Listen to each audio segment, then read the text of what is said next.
ദക്ഷിണ സിറിയയിലെ പ്രധാന നഗരമാണ് അസുവൈദ.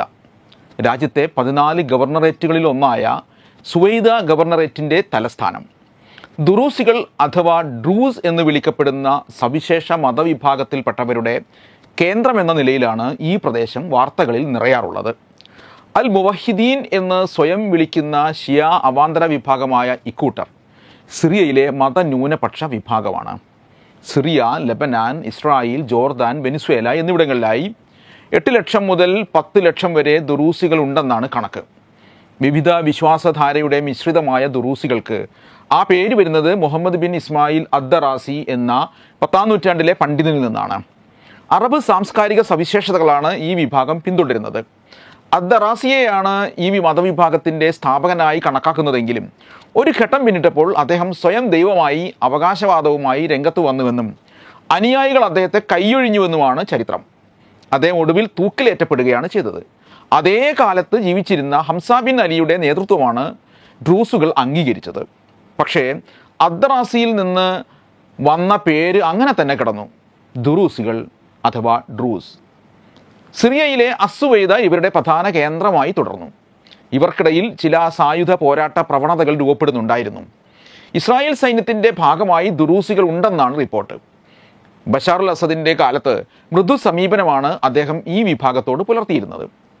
അസദ് വാഴ്ച അവസാനിപ്പിക്കുന്നതിൽ മുഖ്യ പങ്കുവഹിച്ച ഹയ്യത്ത് തഹ്രീർ അൽ ഷാമിൻ്റെ നേതാവ് അഹമ്മദ് ഹുസൈൻ അശ്ശർ പഴയ അബു മുഹമ്മദ് അൽ ജൂലാനി, അദ്ദേഹത്തിൻ്റെ നേതൃത്വത്തിലുള്ള ഇടക്കാല സർക്കാർ അധികാരമേറ്റെടുത്തതോടെ ഡ്രൂസുകളും സുന്നി വിഭാഗമായ ബദവികളും തമ്മിൽ ഏറ്റുമുട്ടൽ രൂക്ഷമായി. സർക്കാരിൻ്റെ പിന്തുണ സുന്നികൾക്കുണ്ടെന്നും തങ്ങൾ വംശീയ ഉന്മൂലനത്തിൻ്റെ വക്കിലാണെന്നും ഡ്രൂസ് വിഭാഗത്തിലെ ഒരു സംഘം ആരോപിക്കുന്നു. പ്രദേശത്തിൻ്റെ മേധാവിത്വത്തിനായി അസുവൈദയിൽ നടക്കുന്ന ഏറ്റുമുട്ടൽ പതുക്കെ സിറിയയുടെ പുതിയ പ്രതിസന്ധിയായി വളരുകയാണ്.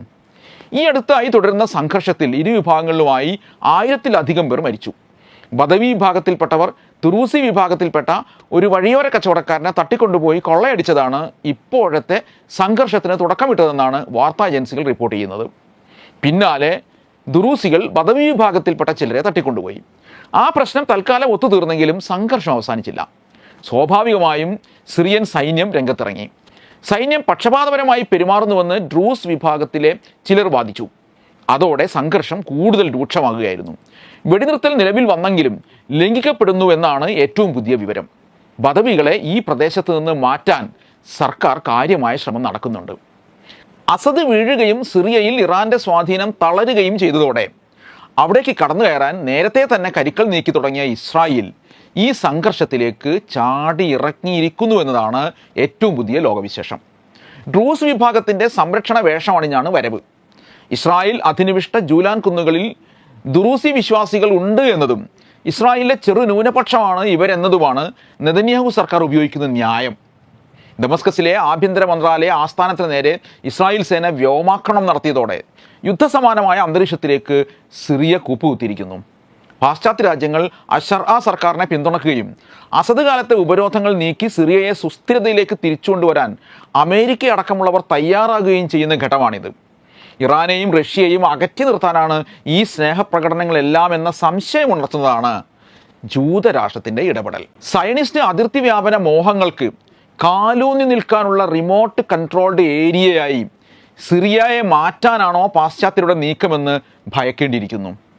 അങ്ങനെയാണ് സംഭവിക്കാൻ പോകുന്നതെങ്കിൽ പതിറ്റാണ്ടിലേറെ നീണ്ട സംഘർഷത്തിൻ്റെയും പലായനത്തിൻ്റെയും അസ്ഥിരതയുടെയും ദുരന്തകാലം തന്നെയാണ് സിറിയൻ ജനതയെ കാത്തിരിക്കുന്നുവെന്ന് വേദനയോടെ പറയേണ്ടി വരും.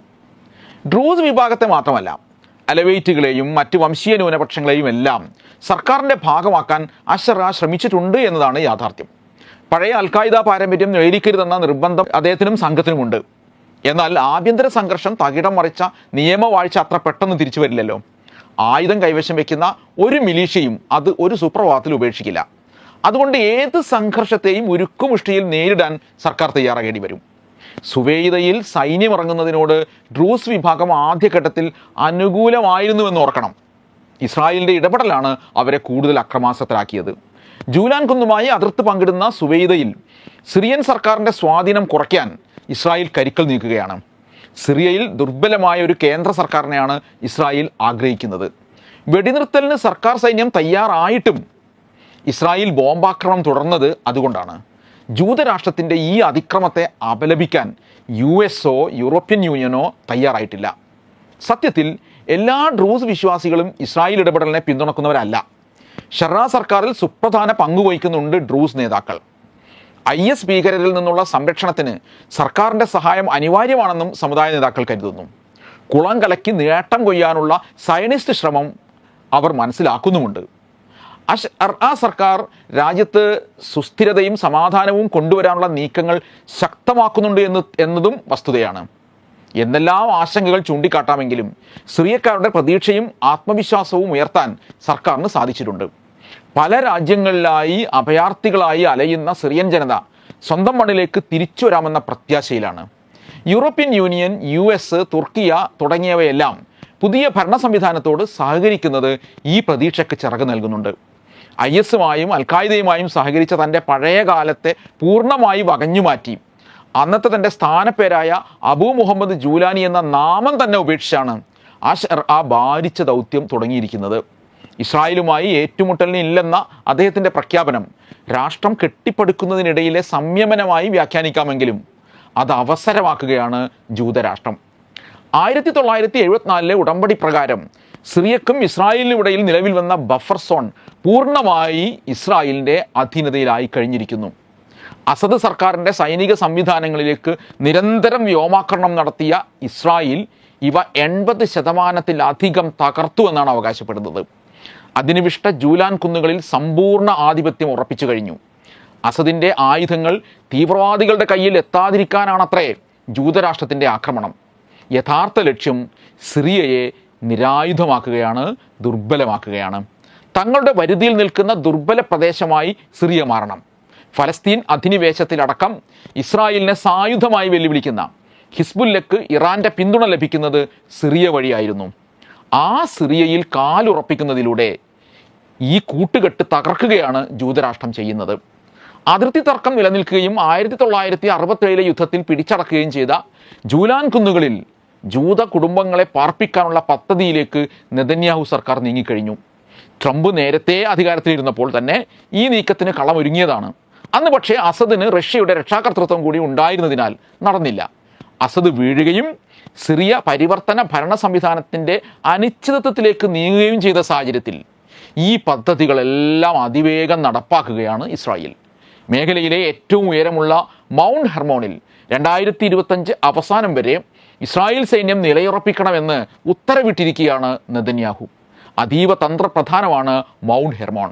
സയനിസ്റ്റ് അതിർത്തി വ്യാപന സ്വപ്നത്തിൽ സിറിയ കൂടി ഉണ്ടെന്ന് മനസ്സിലാക്കുമ്പോഴാണ് ഈ നീക്കങ്ങളുടെ ഭീകരത ബോധ്യപ്പെടുക. അതുകൊണ്ട് ദുറൂസി എന്ന ന്യൂനപക്ഷ വിഭാഗത്തെ സ്നേഹിച്ചിട്ടോ സംരക്ഷിക്കാനോ ഒന്നുമല്ല സിറിയയിൽ ഇസ്രായേൽ ഇടപെടുന്നത്. ദീർഘകാല ലക്ഷ്യത്തിലേക്കുള്ള ഒരു നുഴഞ്ഞുകയറ്റമാണ് അത്. യഥാർത്ഥ ദേശീയ ഭരണകൂടമായി സിറിയൻ സർക്കാർ മാറിക്കൊണ്ട് മാത്രമേ ഈ അധിനിവേശ നീക്കത്തെ ചെറുക്കാനാകൂ.